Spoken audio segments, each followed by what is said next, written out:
ibihe byiza kuri mwese wakurikiye televiziyo Rwanda, twizere ko aho muri hose mukomeje kumererwa neza, twizere ko mwagize umunsi mwiza. Aha kanya ni ishusho y'umunsi nk'uko umaze kubimenyera buri wa kabiri. Njye ndi Gloria Mukamabano, simba ndi njyenyine, ndi kumwe na Cleophas Barore. Tuguhaye ikaze. Murakoze cyane. Wiri bute? Mu mbeho nyinshi. Mbeho ariko no ndabona igihari. Kigali hano nta yihari. Kigali haguye imvura nyinshi. Meteo yari yabivuze. Nta cyagutunguye. Nta gitunguranye kirimo kubera ko Meteo Rwanda isigaye itanga amakuru kandi abantu babikurikira ugasanga birahura. Ikindi ni ishusho y'umunsi uretse iby'imvura, uretse cyegeranyo ndaturi bunagarukeho ikigo cy'igihugu kibarurisha mibare. Nabyutse mbona n'amakuru y'indege yaguye ejo, ngira ngo nejo mu gihugu cy'Ubushinwa, abantu 132 ntibyari biherutse. Yego. Ibindi bitari biherutse byabaye mu mpera z'icyumweru, ntabwo nshaka kubigarukaho hano bya Miss Rwanda bya warayikurikiye babanza ureke ibyo simbitindaho. Ngira ngo Maurice aragira icyo ambwira iyo tuvuze ibintu bya Miss Rwanda ukaba ari wowe bivuze. Rero muri uraho uraneza arasa nk'umuntu uvuye muri konje se zindi buri kubibona cyane umeze ute? Biragenda twizere ko n'abadukurikiye kandi umunsi wagenze neza. Konje yagenze neza. Konje yagenze neza iyo ari igihe cy'ikiruhuko. Yego. Use wararuhutse? Biterwa n'icyo kuruhuka aricyo umuntu afataho iminsi mikeya, kuko hari ibintu mbona n'abagomba gukora. Konje si ukuryama gusa, ariko ikiruhuko kiraboneka. Cyarabonetse. Hanyuma ishusho y'umunsi kuri wowe barabigarutseho, ati yagarutse ku munsi uko wagenze, ariko agaruka no kuri bimwe mu byo turi bugarukeho, harimo bijyanye n'iki kigo kibarisha mibare cyavuze. Ariko wowe ishusho y'umunsi yaranzwe n'ayahe makuru y'ingenzi muri make? Navuga ko kuri kino gihe ikintu kiri kugaruka mu matwi y'abantu bakurikira itangazamakuru, kiri kunyura mu maso y'abantu bakurikira itangazamakuru, ari kuzamuka kw'ibiciro cyane, guhenda k'ubuzima, bakabihuza n'uburyo kandi agafaranga katari kuboneka hanze. Nibyo ureba muri rusange ugasanga nibyo biri kuvugwa, ariko urebye amakuru yiri wavugwa, twagaruka yenda kuri icyo kigereranyo cy'ubukungu. Yego. Cyagiye ku mbuga nkoranyambaga, nkahita mbona abantu bari kubazanya ngo se ngo igipimo cy'ubukungu cyifashe gute, ibiri muri iyi mibare nibyo nawe ubona. Byavuzwe cyane. Navuga ngo iyo niyo shusho y'umunsi, ariko urebye wari umunsi w'imvura, wari umunsi w'icyizere ku bahinzi. Ko ngiye iyo mbonye umunsi usa kuriya mbavuga ni ejo n'ejo bundi ku isoko. Abubatsi bo, umwubatsi we ntago buriya si bose bubaka, ariko bose bararya. Yakavura kaguye umuhinzi agakubita isuka hasi, buriya haba hari icyizere. Hanyuma umwubatsi akabigenderamo. Umwubatsi ntabwo bitewe n'aho arimo kubaka. Niba arimo gusiga irangi mu nzu isakaye, arimo kubaka. Ariko wari hejuru ku gisenge cyangwa ku gikwa, umubyizi yawusubitse ajya kugama, kuko nta sinde y'umwubatsi wawe. Reka bashimire cyane. Tuba dutangiye tureba uko umunsi wagenze, ariko nk'uko umaze kubimenyera tugaruka kuri amwe mu makuru tuba twagarutseho n'ubundi mu makuru nk'uko mwakurikiranaga, ariko noneho tukagerageza kongeramo ubusesenguzi. Reka duhere ku nkuru ivuga ko kuri uyu wa kabiri muri village Urugwiro, Perezida wa Repubulika Paul Kagame yagiranye inama n'abagize ihuriro ry'ibigo mpuzamahanga by'imari ku isi rizwi nka World Alliance of International Financial Centers. Abagize rero ihuriro bari mu Rwanda, aho bateraniye mu nama ya gatatu y'abagize inama y'ubutegetsi. Mu mwaka wa 2020 nibwo u Rwanda rwinjiye muri iri huriro, bituma rugirana ubufatanye n'ibigo by'imari byo muri Casablanca, aho ni muri Maroc, ibyo muri Qatar, mu Bubiligi, Luxembourg ndetse na Jersey. Ihuriro ry'ibigo mpuzamahanga by'imari ku isi ryorohereza ubutwererane hagati y'ibyo bigo, ndetse bikabifasha mu gusangira ubunararibonye n'imigirire myiza no guhana amakuru agenewe rubanda. Iyo nkuru reka wenda ariyo duheraho tugerageze kuyisesengura. U Rwanda, Maurice, u Rwanda rurashaka kuba igicumbi cy'urwego rw'imari. Bifite izihe nyungu ku bukungu bw'igihugu? Bifite inyungu by'umwihariko ku ishusho igihugu kiba kigaragaza ku rwego mpuzamahanga, ishusho y'igipimo cy'ubukungu n'umuvuduko w'ubukungu buriho, kubera ko iyo hari icyo kigo kigenda gikusanya imibare mu buryo buri scientifique, mu buryo bukozwe n'abahanga, ibintu bigaragaza amakuru y'ubukungu bw'igihugu muri rusange, ibintu binorohera n'umushoramari kuba yamenya ngo u Rwanda ruri ku gipimo cy'ubukungu cyifashe gute bitewe n'ibyo bigo nk'ibyo ngibyo, cyane cyane ko no mu nshingano zabyo umaze kuvuga biba bihana amakuru kuba bamenya uko urwego rw'imari ruhagaze rw'igihugu bivuze iki ku mushoramari?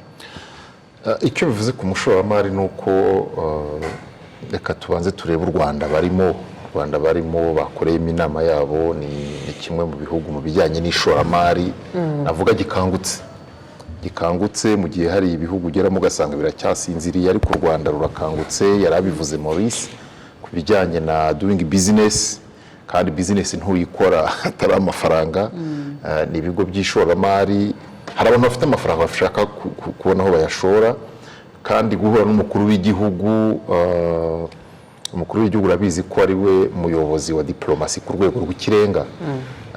Ntabwo rero ngiye kuvuga ngo baganiriye ibi cyangwa ntibaganiriye ibi, ariko urabizi ko Perezida wa Repubulika yigeze no kubyivugira mu mbwirwaruhame ze, cyane cyane ngira ngo hari muri Rwanda Day, aravuga ati burya iyo mpura n'abantu banyuranye ngewe mba nshakira u Rwanda amaboko. Ntibahura rero ngo areke kubabwira amahirwe ari mu Rwanda mu bijyanye n'ishoramari, kandi u Rwanda tukareba u Rwanda rurenze icyo twita bwa buso 26 kilometero kare 26, ahubwo nibwira ko abababwira u Rwanda nka hub hagati ahashobora guhahirwa, guhurira, ahashobora kuba hari ibikorwa remezo byanifashishwa n'abarukikije batari bake. U Rwanda rufite intambwe rumaze gutera mu bikorwa remezo. U Rwanda byoroshye kuruvamo unyuze mu kirere ukagaruka indege. U Rwanda rufite imihanda finaroma ikoze neza aho wajya hose. U Rwanda rufite n'ayo mategeko yoroshya mu buryo bw'ishoramari. Bari hano rero nk'abahagarariye ibyo bigo, ishyirahamwe ry'ibigo mpuzamahanga by'imari. U Rwanda ni umunyamuryango w'ibyo bigo. Nibwira ko ubwo haba habayemo no kuganira no ku iterambere ry'uwo muryango n'uburyo bizinesi yarushaho kujya imbere, cyane ko turi mu isi abantu bafite impungenge kandi zumvikana. No mu ishusho y'umunsi byo nahoze ndeba ni ukubona abasesenguzi mu buryo bunyuranye hafi ya bose ntibazi ingaruka reyere zifatika z'iyi ntambara iri muri Ukraine. Ubwo rero kumva ibigo by'imari baganira cyo nabyo burya ntugire ngo izo mpungenge ntibabura kuziganiraho. Yego nibyo twabivuzeho. Aba bagize iri huriro bateraniye mu nama ya gatatu y'abagize inama y'ubutegetsi. Ese kuba bari naha bateraniye muri iyi nama wenda nabango bisobanuye iki ku cyizere u Rwanda rugirirwa ku rwego mpuzamahanga ariko mu rwego rw'imari? Aba bahanga ndahamya ko bagenda bafite aho bahurira n'abayobozi b'ibigo by'imari hano mu Rwanda. Mu biganiro bagirana barimo no kumenya uburyo ki ibigo by'imari bayoboye byifashe. Ayo ni amakuru abafatika y'uburyo ki ibigo by'imari byitwara mu Rwanda. Bivuze ko n'ubuhamya baba bafite kandi bavanye kuri tere bw'ibifatika. Niba rero tuvuga tuti turashaka u Rwanda mu gihe runaka tuba turi financial hub, nk'uko iyo bavuze financial hub muri Afurika wumva ibihugu nka Île Maurice, ayo makuru byonyine batwara bayagenderaho. Doing business report buriya navuga ngo hari ibyo bayerekanye, ariko iyo abahanga nk'aba ngaba abayobozi nk'aba ngaba bigerera kuri tere bakahura n'umukuru w'igihugu, bagahura n'abayobozi b'ibigo by'imari hano mu gihugu, bagahura na ba minisitiri n'abayobozi mu nzego zitandukanye zifite aho zihurira n'ubukungu, ejo n'ejo bundi utangira kubona raporo zivuga izamuka ry'ubukungu kandi babivuga barahigereye. Tubibutse ko muri Nyakanga 2018 abayobozi b'ibigo by'imari baturutse hirya no hino ku isi bahuriye i Paris mu Bufaransa, ni nabwo batangaje ko bashyizeho iri huriro. Reka duhindure ingingo. Ihuriro nyunguranabitekerezo ry'imitwe ya politiki yemewe mu Rwanda riratangaza ko ryahisemo gushyira imbaraga mu kwigisha urubyiruko ukuri ku cyasenye ubumwe bw'Abanyarwanda, ni mu rwego rwo guhangana n'abiyita abanyapolitiki babiba amacakubiri ashobora gusubiza inyuma intambwe imaze guterwa mu kubaka ubumwe bw'abanyarwanda. Gusa kandi amashyaka ya politike yashinzwe nyuma y'ubukoloni yimakaje cyane politike y'ivangura n'amacakubiri ibyateje ndetse na jenoside yakorewe abatutsi. Ni ibintu rero Minisitiri w'ubumwe bw'abanyarwanda n'inshingano mboneragihugu Dr Bizimana Jean Damascene avuga ko bitanga umukoro ukomeye ku mitwe ya politike iriho muri iki gihe. Amashyaka yose yashinzwe muri 1959 kuko niho icyemezo cyo kuyashinga cyatanzwe n'Ababiligi, ordonnance yayo mu kwa 259.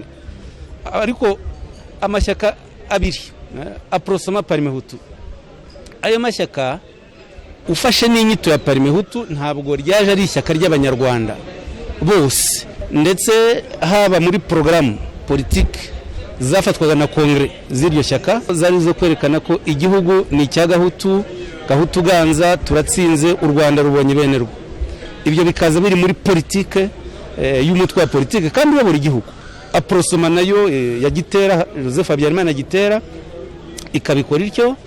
Numva ko rero umwe bw'abanyarwanda ho ni hamwe mu ho busenyewe. Aho rero ni ngombwa ko mu kureba ubumwe bw'abanyarwanda dukwiye kwinjira muri ayo mateka tukareba uburyo bwakoreshejwe mu kubusenya. Ni nabyo n'abakoze jenoside muri 1994 bakomeje kugenderaho kugeza bisha barenga miliyoni. Gusenya ubumwe bw'abanyarwanda. Tugiye kwibuka ku nshuro ya 28 jenoside yakorewe abatutsi mu Rwanda. Iyo tugarutse kuri iki tunagaruka ku bijyanye n'ubumwe bw'abanyarwanda. Wenda barorereka dusubire inyuma ho gatoya turebe icyo amateka avuga ku bijyanye n'uruhare rw'imitwe ya politike mu guhungabanya ubumwe bw'abanyarwanda.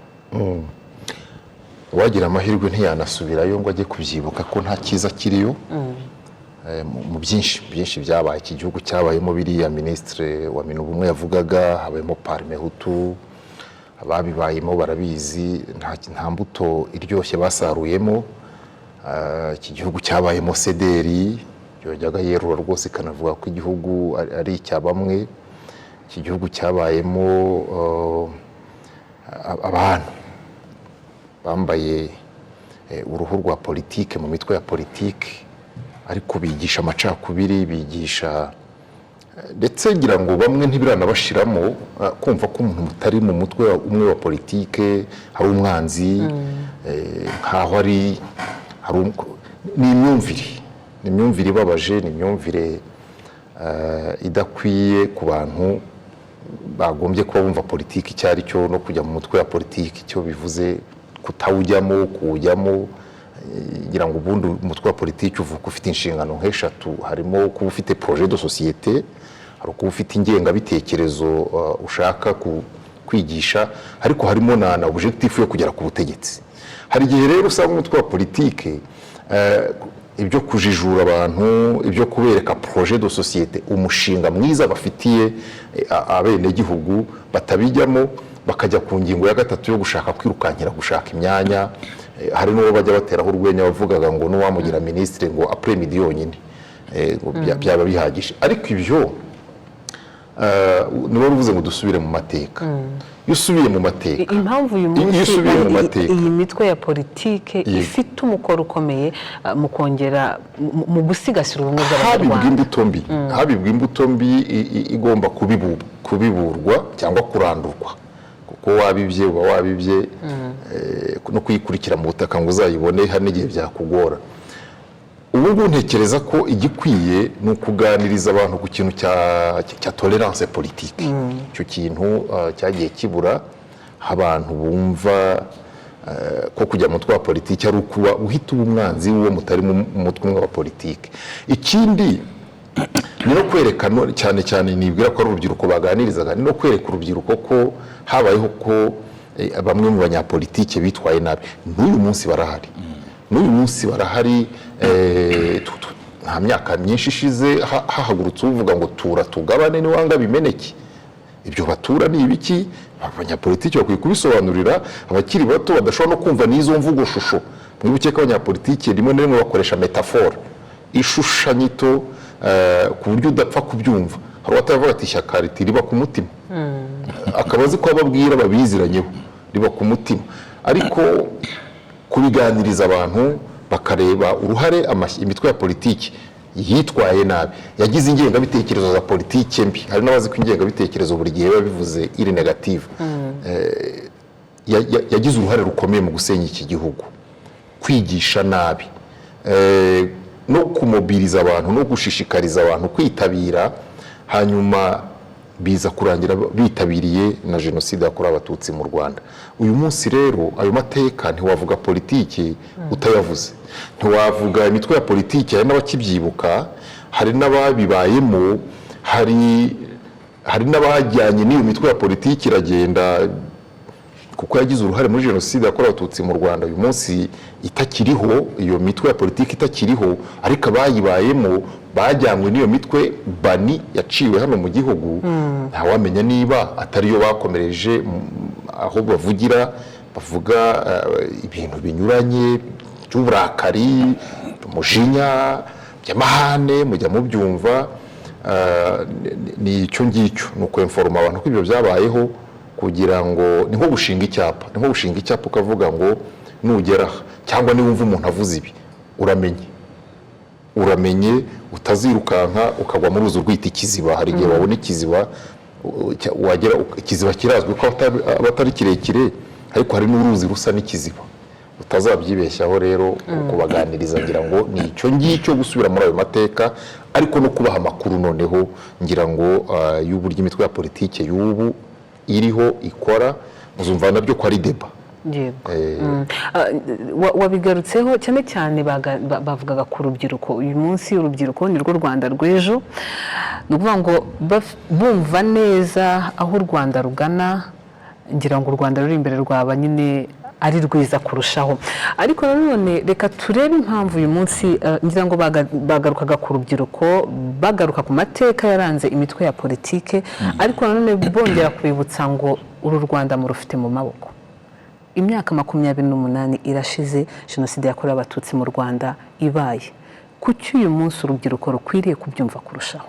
Urubyiruko rukwiriye kubyumva kurushaho kuko dusubiye mbere y'iyo myaka 28, urubyiruko nirwo rwagize uruhare muri jenoside yabaye mu Rwanda. Kubera iki? Rwahawe imyumvire, byari byoroshye kubamanipira. Kuri ubu ngubu ni ngombwa ngo baganirizwe, banibuke, banumve ko kujya mu ishyaka rya politike bitavuze ko ushaka ubutegetsi.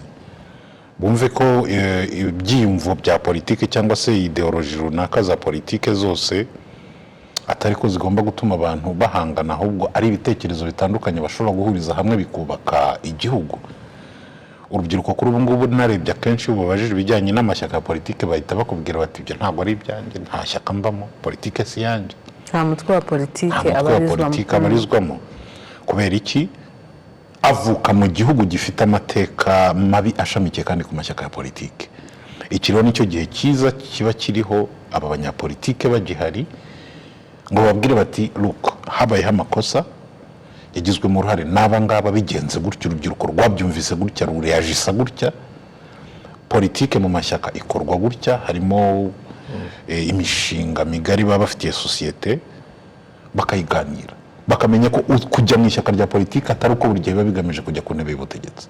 Icyo ni icyangombwa cyane kuri kino gihe. Hari n'ikindi buriya, kuganiriza urubyiruko kuri ibyo ni no kubabwira ko hari imitwe ya politiki ivuga ko ari imitwe ya politike cyane cyane ishingirwa hanze, ariko ikoresha ikinyarwanda, bahatana, bavuga, batambutse ingengabitekerezo zabo. Ngira ngo kiri naho ngaho amashyirahamwe aharanira inyungu z'abarokotse jenoside yakorewe abatutsi mu Rwanda amaze igihe cyangwa se aracyanagaragaza ko atewe impungenge ku bakomeje gukwirakwiza imvugo zihembera urwango n'ingengabitekerezo ya jenoside, akenshi rero bikanakorerwa muri ayo mashyaka uvuze cyane rwose.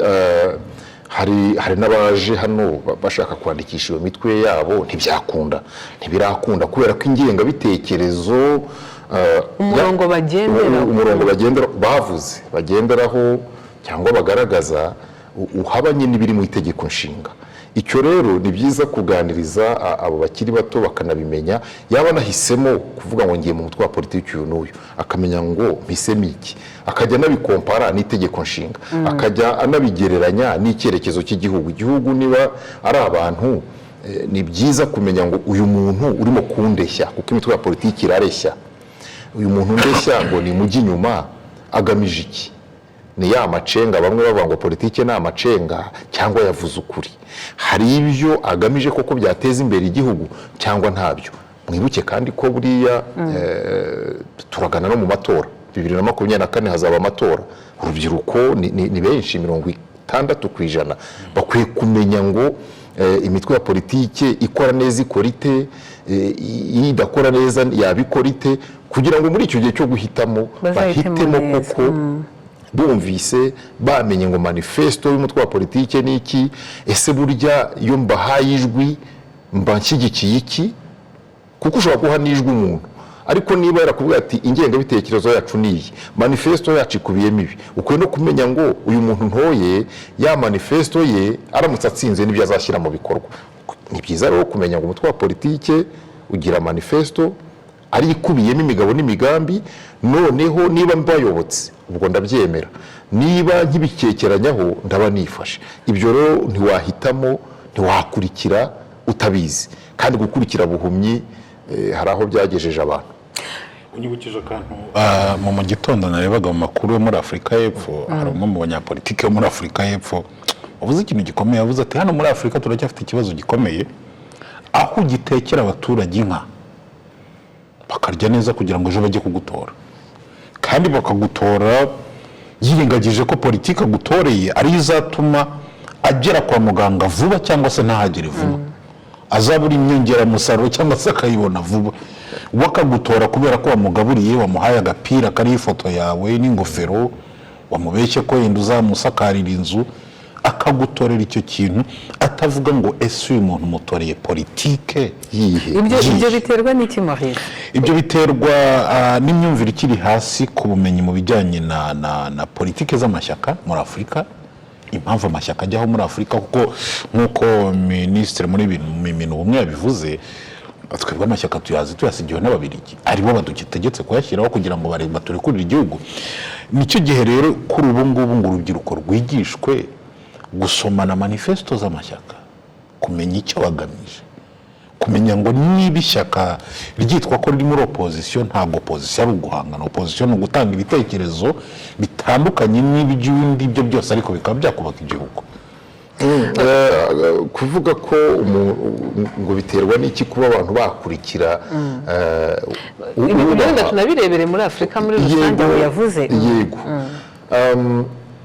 imiyoborere rimwe na rimwe hari igihe bitarakemuye ibibazo, noneho mu gihe cyo kwiyamamaza akaba aribwo bibuka ko ubutegetsi butangwa n'abaturage, hari n'ubutatangwa nabo. Noneho icyo gihe niho batekereza bati buri umuturage washonje wamugurira ikigage yampa ijwi, nyuma yacyo ubwo tukaba tubyaranyabo. Ni abatarakoze neza, badafite imigabo n'imigambi, bari buze kwereka abaturage babwira bati dore twari twavuze ibi, twakoze ibi, cyangwa se twebweho dore gahunda dufite yakemura iki kibazo, kubera ko n'ubundi erega imitwe ya politiki ibereyeho kugira ngo n'ubundi umuryango mugari urusheho kumererwa neza. Niba ari ibibazo sociale bakaba bafite politiki irebana n'ibibazo by'imibereho bakayisobanura igasobanuka, niba ari ibibazo by'ubukungu bakaba bafite icyo bavuga ku bijyanye n'ubukungu, apana kuza kubwira abaturage ngo twebwe tugiyeho imisoro yavaho burundu. Ibyo ngibyo nabyo bajya bivuga, ariko ni ikinyoma. Noneho rero iyo uganirije urubyiruko, iyo uganirije abantu ku mikorere y'imitwe ya politiki, bakwiye kubanza no kumenya ngo burya umutwe wa politiki ugira manifesto, uba ufite burya gahunda yanditse isobanutse, wanababaza ukavuga uti yitwereke turebe. Yitwereke turebe rero itandukanye no kujya imbere, kuko kujya imbere y'abantu kuvuga ibyo utazakora abantu benshi babishobora. Iyo ni impano umuntu agira, ariko itandukanye n'ibyavugwa ari ukuri. Ngira ngo tukiri aho ngaho n'urubyiruko n'ubundi rubwirwa uyu munsi ni u Rwanda rw'ejo. Ese barumva uburemere bwo kubaka ubumwe bw'Abanyarwanda, bwo gusigasira ubumwe bw'Abanyarwanda? Reka twumve uko babibwiye RBA. Aho twavuye habi, niyo mpamvu twaje nk'urubyiruko tukajya mu mashyaka muri politiki kugira ngo tureme ibindi bishyashya. Bamwe twari batoya, niyo mpamvu tugomba gufata umwanya nk'urubyiruko tukiga bihagije icyo twigishwa ni uko nk'urubyiruko ruri mu mashyaka nanone ya politike tugomba guharanira kubiba noneho ubumwe bw'abanyarwanda, gukunda igihugu, ari byo noneho bizongera bikatugeza ku bumwe, ku kigero cy'ubumwe dushaka kugeraho. Iyo tuvuze ubumwe bw'abanyarwanda, Maurice, ndumva ntaba nibeshye mvuze ko ubumwe bw'abanyarwanda ni ubuzima bw'u Rwanda, ubundi ni ubuzima bw'u Rwanda. Ese imitwe ya politiki ifite uruhare rungana rute mu gusigasira ubumwe bw'abanyarwanda? Gloria, biroroshye, nashimira by'umwihariko buri wese wagize uruhare mu gutanga ingingo zagendeweho hubakwa itegeko nshinga rishyashya, kuko itegeko nshinga dufite kuri ubu rigaragaza neza inshingano z'amashyaka ya politiki, imitwe ya politiki, uko yitwara, ibyo igomba kubwira rubanda ndetse n'uko igomba kuyobora ababashyigikiye. Biroroshye rero kuri kino gihe kumenya ngo umutwe wa politiki ufite gahunda iyi n'iyi, kuko yanditse, ifatika, atari ivugwa gusa. Ibi ngibi bikaba byorohera buri wese kuba yamenya ngo iri shyaka rigamije iki ngiki. Nahoze mbigarukaho ko tugiye kwibuka jenoside yakorewe abatutsi mu Rwanda ku nshuro ya 28. Minisiteri y'ubumwe bw'abanyarwanda irasaba cyane cyane aba bari mu mitwe ya politike, uyu munsi barasabwa kwibuka kwifashisha imbuga nkoranyambaga cyane cyane mu guhangana n'aba bakomeje n'abandi bari ukubiba, sinzi nimba nkoresheje ijambo riri ryo, mu kubiba ya ngengabitekerezo mbi, mu gushaka kwangiza cyangwa se gutokoza ubumwe bw'abanyarwanda. Hari abanyapolitike bacyumva ko politike ya nitwe aba batarimo yakunda. Hari ababigerageje, ntabwo navuga ko byabahiriye. Nitwe aba batarimo ntikunda, ni u Rwanda rw'abanyarwanda. Iyo rero ushatse kwibwira ko hari we munyarwanda kuruta abandi, ko abandi baruvamo karubamo, cyangwa abona rurimo bakaba rurimo ari des citoyens de seconde zone, ntibikunda nabyo. Binaguhire biguhira agahe gato, kuko si ukuri. Hari rero abagitekereza batyo, hari abashingira n'imitwe ya politike no kureshya no kwibwira ko nibakoresha imvugo ngo za nyamwinshi, utari ubwinshi bw'ibitekerezo. Uyu munsi u Rwanda rushingiye politiki yarwo kuvuga ngo zana igitekerezo cyawe cyubaka, zana ubushobozi bwawe twubake. Ariko ibya nimuvemo tujyemo kubera gusa ko twebwe turi aba ntibikunda. Nta n'ahandi ngira ngo bipfa gukunda mu isi. Mu gihe cyo kwibuka imitwe ya politiki na bamwe mu banyapolitiki, cyane cyane abo ngabo rimwe na rimwe babikorera hanze y'igihugu, abigize umurongo, uzabibona ko nicyo gihe rimwe na rimwe bakunze kuvuga izo verisiyo zibusanye n'ubumwe bw'abanyarwanda, zibusanye no kuvuga ngo ariko mureke tube hamwe, mureke turebe imbere, mureke twubake u Rwanda tunezezwa no kubamo, tunezezwa no kuraga abana bacu, u Rwanda ruzayema rukaramba. Ngira ngo nicyo gituma mu kuganira kuri ibi harimo kuvuga ngo reka tube proactive. Imbuga nkoranyambaga rero muri iki gihe biragoye ko umuntu yahagarara mu ruhame ngo avuge ijambo rihakana, ripfobya, rishinyagura, ariko ku mbuga nkoranyambaga aho abantu biyisa andi mazina, kuri uriya mubumbe uri virtuel abantu bafite andi mazina, niho bakunze rero bamwe kwihisha, bakajya kwiyita ikivuzo, cyumbati, ya mazina runaka, ariko bagamije gukwirakwiza ibitekerezo mu by'ukuri njyabukene, ibitekerezo byashenye mu gihe gishize, byarashenye, uyu munsi sibwo byakubaka. Ntekereza rero ko kuvuga ngo abanyapolitike babe proactive, babitekereze kare, babiganiriza urubyiruko runamenye ngo umuntu nanakoherereza ibintu nk'ibyo si byiza kubikwirakwiza, kuko ntibikubatse, nta n'undi biri bwubake, urabikwirakwiriza iki? Cyangwa se niba hari n'ukubwiye ati umva nibi, dore basigaye bavuga ngo kanda subscribe, siyo mvuga ibayo ngo kanda subscribe ngumva nibi ngo noneho ngo karabaye si ayo matitire abaho ngo noneho habivuze byose ibiki niba ubyumvise ukumva ntacyo bimaze ibyo bintu avuze byose ni ibiki biragufasha iki ntibyubaka birasenya mbese ibintu bisenya ngira ngo ni ukugira ngo abantu bakangukire kare kubanza kumenya ngo ariko ndamara isaha yose numva ibi bintu harya nyuma y'isaha ndaba nungutse icyo uretse n'amayinite yanjye aza kuba yagiye hari umufilozofu wavuze ngo umuntu nakuzanira inkuru jya ubanza umubaze atarakubwira iyo ariyo ngo jya ubanza umubaze uti ibyo bintu ugiye kumbwira ni ukuri ni byiza bifite akamaro niba ibisubizo atari yego byihorere cyane ko uyu munsi imbuga nkoranyambaga ni kimwe mu bikoreshwa cyane urubyiruko rukaba abambere kurukoresha ngira ngo unarebye ni naho umwanya munini ushobora kuba ushirira kubera ko umuntu atakundi haba hari ibintu bishyashya akaba ari nayo mpamvu navuga nti abari kugera mu zabukuru bagize uruhare muri politike y'u Rwanda politiki imaze kugeza ku bumwe bw'abanyarwanda kuri ubu bakagombye nabo kuba active ku mbuga nkoranyambaga ndetse bakanaganiriza n'urubyiruko kuko mu minsi iri imbere haraba ayambara rinete z'amaso kugira ngo abashe kureba kuri izo mbuga nkoranyambaga neza. Iki nicyo gihe rero cyiza cyo gutangira kwandika. Byatangiye gutya, ishyaka ryacu ryatangiye gutya, ryahanganye mu bihe bikomeye gutya, ryitwaye gutya, byagaragaje ibi ngibi, intambwe twakoresheje mu kubaka igihugu n'izi ngizi.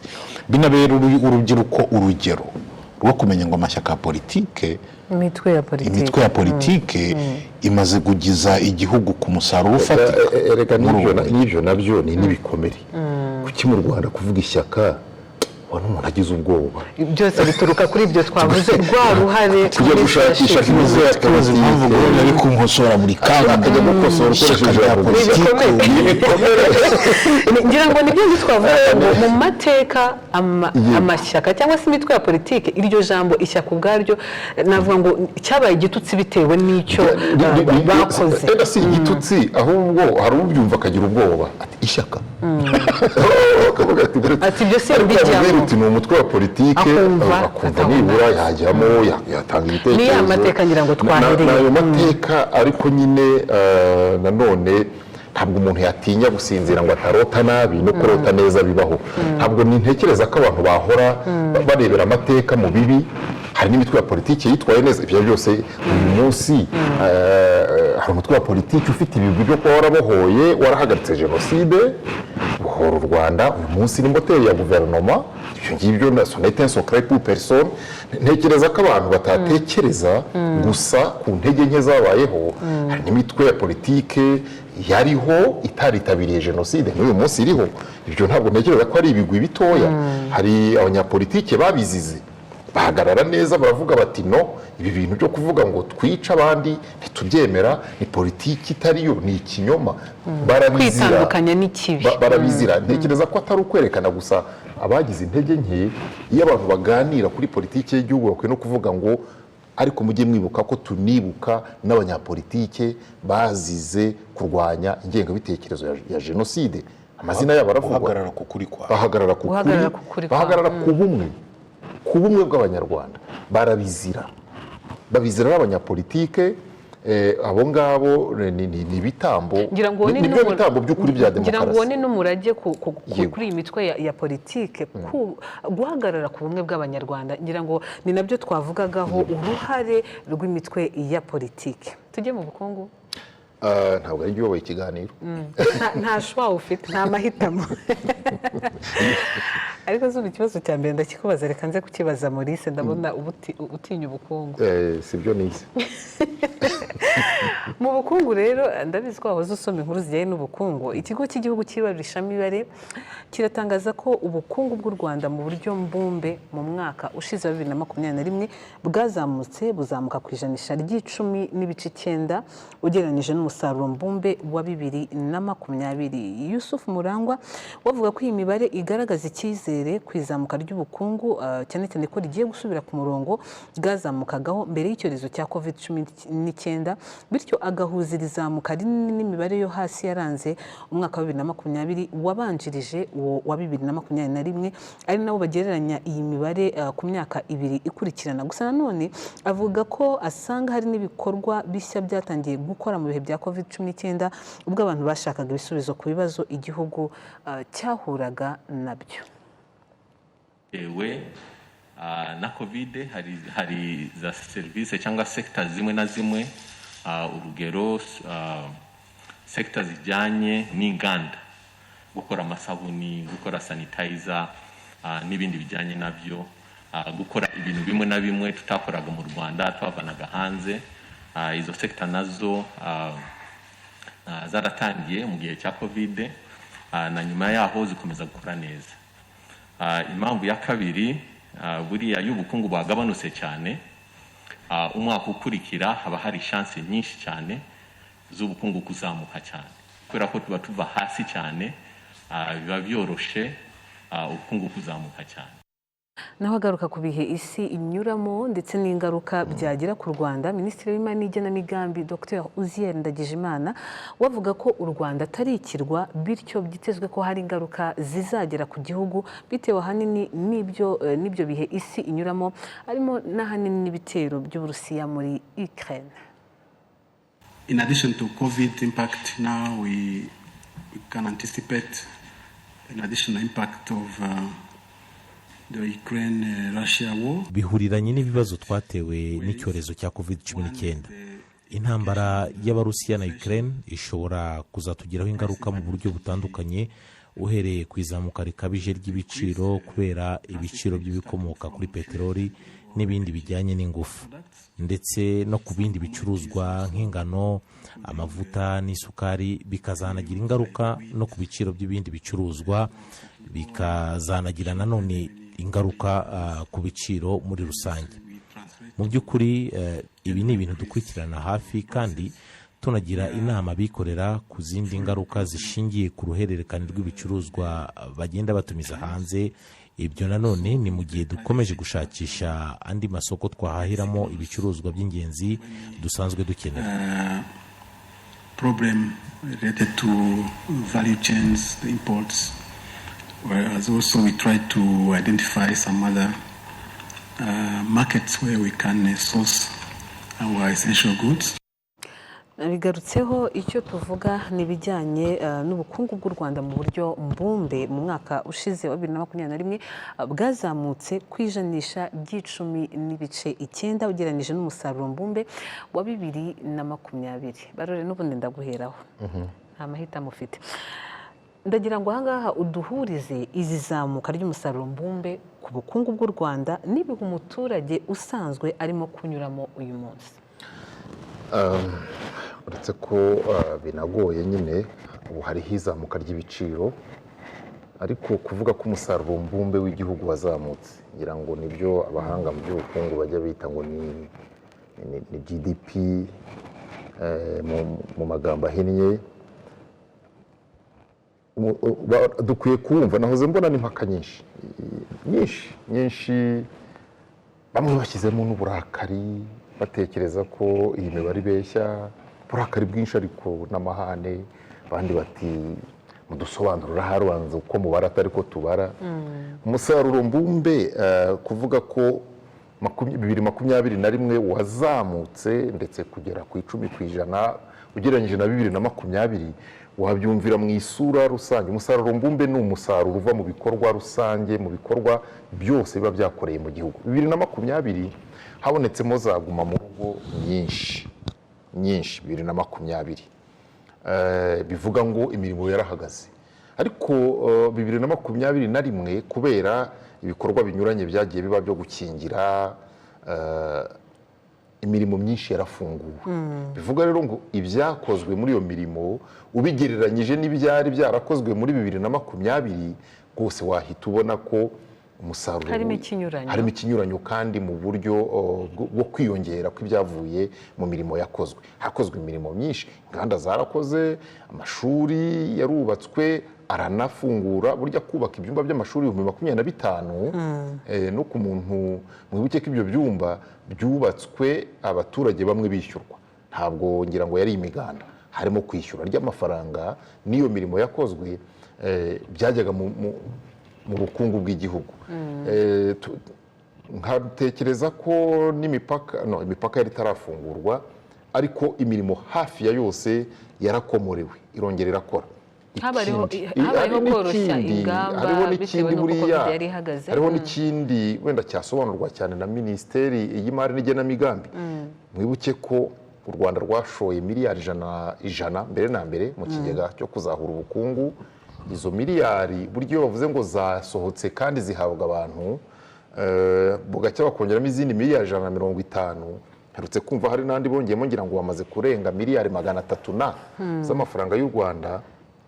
Ayo mafaranga ashobora kutangeraho nka individu ngewe, uretse ko no kugira ngo azangereho nyine ntafite amahoteli n'ibindi nkora, ariko kuba atangezeho ntibivuze ko abo yagezeho bakorera hano batari bwinjire muri iyi mibare, kuko umusaruro mbumbe ni umusaruro w'ibikorwa byose byakorewe aho mu gihugu. Nshobora kuba njye ntabikoze, ariko hari abandi babikoze bazakora iki cyegeranyo kikagaragaza ko umusaruro wazamutse. Ukiri naho ngaho Maurice, ngira ngo twongere koko buriya iyo umuntu akurikiye amakuru rimwe na rimwe abakeneye no gusesengurirwa ngo yumve neza. Twakomeje kuvuga umusaruro mbumbe, ariko ubundi kuki batavuga umusaruro gusa ngo barekere mbumbe babireke?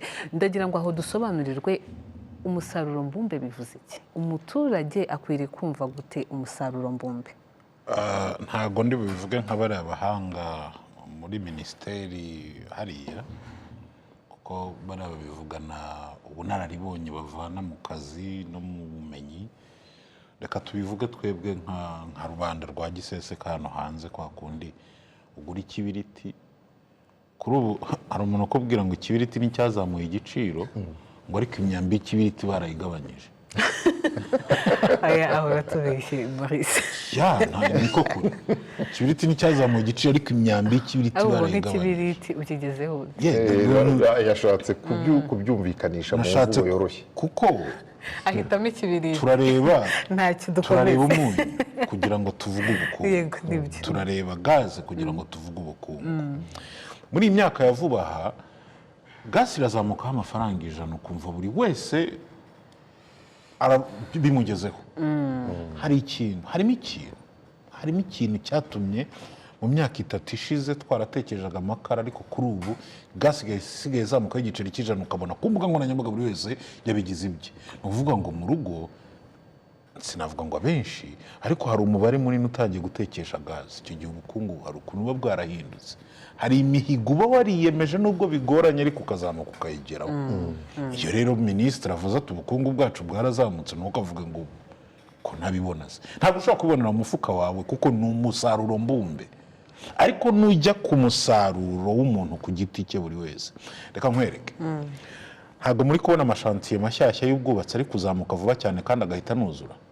Yamara no kuzura no imiryango y'ubucuruzi, abantu ugahita ubona bashyizemo ibicuruzwa, imiryango yose ukabona ifu tangire rimwe ubucuruzi. Mbere yo gusiga amarangi hari ababa barishyuye, cyane cyane yo hasi. Ni ukuvuga ngo rero hariya n'abayobozi babigoretse bavuze ati iyo mwageze hasi mu bukungu, umwaka ukurikira biba bishoboka ko muzazamuka cyane.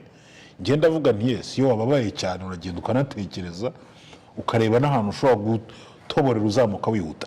Turebye nabonye umusaruro mu nganda warageze kuri 13%.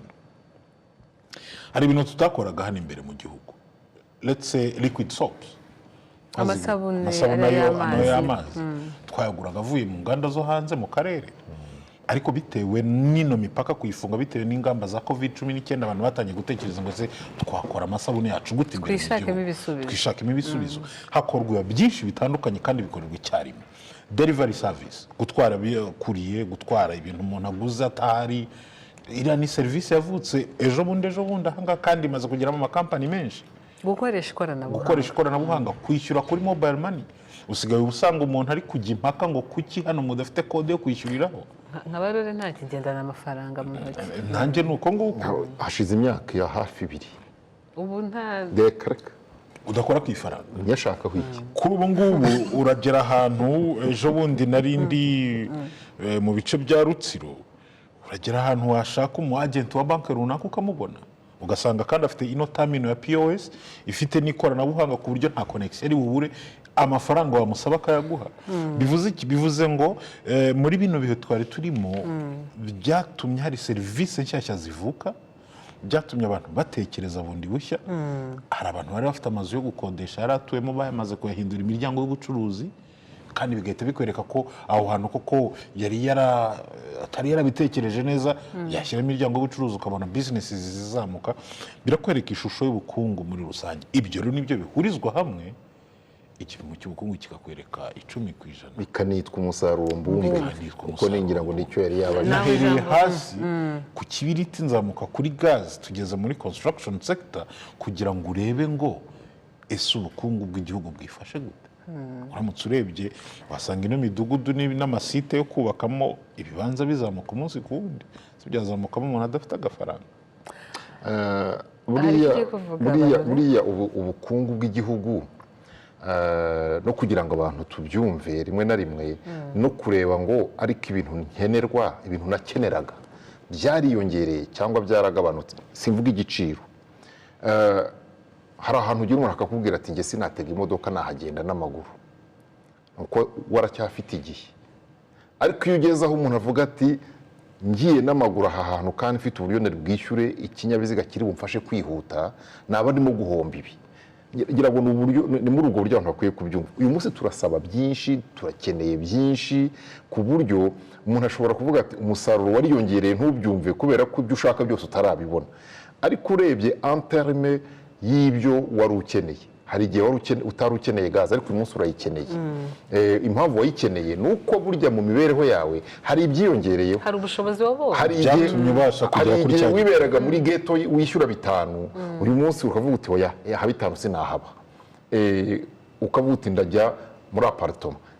Ubwo ni ukuvuga ngo hari indi ntambwe wateye, nyamara nturabona ibyo ushaka byose. Niba ushobora kuba mbere warashakaga kwimuka hano i Kigali, ukimuka utibajije parikingi y'imodoka, kuri ubu ukaba usigaye ujya kwimuka wabaza umukomisiyoneri inzu yagushakiye, cyangwa se ugiye kubaza isi imodoka irinjira. Ariko ku mbuga nkoranyambaga ukavuga uti minisitiri k'ubukungu muvuga ngo bwarazamutse ngiye ntabubona. Ariko wibuke ngo mu myaka 2 ntiwabazaga niba aho hantu nta parikingi ihari. Nibaza ngo nta parikingi irahari, either ufite imodoka yawe cyangwa se ufite igucyura, bivuze ngo hari igipimo wazamutsemo.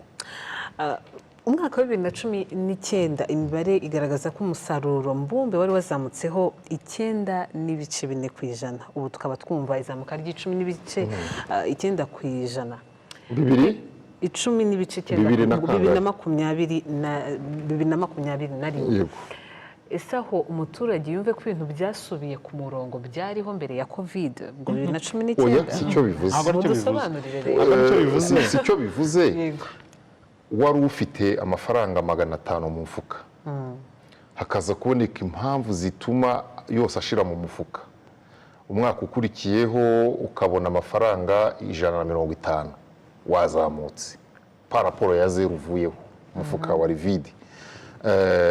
Umwaka ukurikiyeho ukabonera icyarimwe 300. Icyo gihe ugereranyije na cya gihe mu mwaka wabonyemo amafaranga, tuvuge umwaka wabonyemo amafaranga 200 ari kuva kuri 0 cyangwa munsi ya 0, wari wazamutse. Undi mwaka ubona 300 nanone wazamutse, ariko nturagera hahandi wahoze mbere kuri 500. Ngira ngo ni nuko uwo muvuduko wo kuzamuka ushobora kuba utaragera neza ku byari bihari muri 2019 mu gihembwe cya mbere cya 2020 Covid itaraza. Ariko uyu munsi birahari umuvuduko wo kongera kugera aho twahoze. Ngira ngo niko abantu dukwiye kuba twumva ibyo bintu uri hejuru cyane. Ibyo narimbajije ngo ndagira ngo yine dusobanukirwe. 2019 umusaruro mbumbe wari wazamutseho 9.4%, 2021 10.9%. Ubwo se umuntu ashobora kwibaza yine ati ubwo ibintu byabaye byiza kurushaho mbere ya 2010 ya Covid-19 y'ukwezi, ubwo ndavuga 2019. Ndagira ngo tubyumve neza. Kubisobanukirwa bizamo n'inzobere mu kwigisha ubukungu, kubera ko harimo fagiteri nyinshi cyane bagenda barebera. Ariko nk'uko barureba bivuze, nk'uko nigeze kongera kubivuga hano, igihe cyose ikiguzi cy'ubuzima kizamuka nawe ugatekereza kenshi gashoboka ugasiganwa n'umutima kugira ngo ubeho kandi bikarangira ko kubaho kandi n'ijisho ryawe rikakwereka ritakubeshya ngo hari ibimenyetso bigaragaza ko ndi gutera imbere. Burya ntabwo ari uba wateye imbere wenyine, ntabwo ari uba wateye imbere wenyine. Ni ukuvuga ngo ibyo byose iyo bihurijwe hamwe nibyo bigaragaza umusaruro mbumbe ko wazamutse. Ntabwo byoroshye kuba twabishyira mu mibare ifatika kuko urebye muri rusange ibiciro bya buri kimwe bigenda bizamuka, ariko se niyo byazamuka ukoresha effort ingana gute kugira ngo ubashe kugera kuri cya kiguzi cy'ubuzima? Hari n'ikindi, mwigeze gutanga urugero rw'ubwubatsi. Ni muri uyu mwaka wa 2021, 2020, 2022 turimo, ubona karitsiye zimwe nka aho bita Norvège. Muri za 2019 Norvège yari yubatse nk'uko yubatse ubu. Ese iyi mihanda tugenda tubona yubakwa mu mujyi wa Kigali, bamwe bitirira Cogamu n'ibindi, ariko irubakwa ari n'amafaranga abarimo kwinjira mu bukungu bw'igihugu,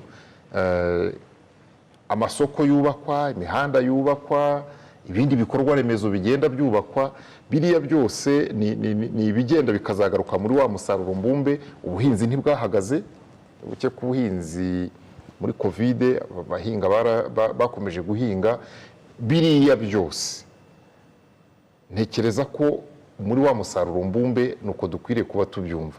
Hari imirimo itarahagaze nubwo umuntu ku giti cye yaba rimwe na rimwe ibije bitaragenze neza, nkuko banatubwira ko na za miliyari zigenda zishyirwa muri kiriya kigega siko zageze ku bantu bose bari bazitegereje, ariko abo zagezeho burya barakoze.